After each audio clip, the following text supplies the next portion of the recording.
25 candidats en lice pour la magistrature suprême aux îles Comores. La Cour constitutionnelle a statué ce samedi 9 janvier 2016. Sur 28 postulants, 25 candidats ont été retenus pour participer à l'élection qui choisira le futur leader des 3 îles de l'Union des Comores, Anjouan, Grande Comore et Moélie. À quelques jours du premier tour des élections du 21 février 2016, certains candidats s'interrogent sur la transparence du prochain scrutin présidentiel. Se pose un sérieux problème sur la transparence du scrutin, et ce d'autant que les hommes du pouvoir ne s'en cachent pas de la volonté qui est la leur de tricher, et ils l'affichent. Ça, c'est curieux que dans un pays, des hommes de pouvoir se déclarent ouvertement que de toute façon, leur candidat, donc Mamadou, a déjà gagné les élections. C'est effrayant. Ils ont très peu de respect envers le peuple comorien.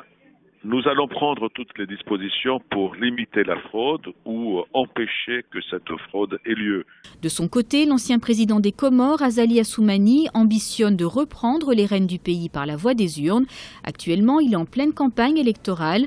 Pour atteindre son objectif, il a mis l'accent sur 3 priorités pour cette campagne de 2016. Nous avons 3 points essentiels. Le premier, c'est consolider la paix et la sécurité, retrouvée dans le pays depuis 1999, alors que malheureusement, depuis l'indépendance de 1999, était toujours en dents de scie. Mais on a mis un système qui nous a permis d'avoir une paix et sécurité depuis 1999. Il va falloir la renforcer pour que ça soit effectif. Deuxième chose, c'est effectivement le quotidien du Comorien. On sait effectivement que les Comoriens vivent une vie extrêmement très chère au quotidien. Oui. Un problème de santé très grave parce qu'à chaque fois, il faut faire des évacuations dans les pays voisins. Et puis aussi, une éducation qu'on a essayé de valoriser, que malheureusement, mes successeurs n'ont pas tenu compte. La présidentielle de 2016 dans les îles Comores sera couplée avec le vote des gouverneurs des îles.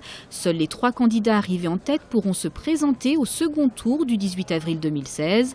Tous les candidats à cette présidentielle sont originaires de l'île de la Grande Comore, conformément à la règle de la présidence tournante instaurée en 2001.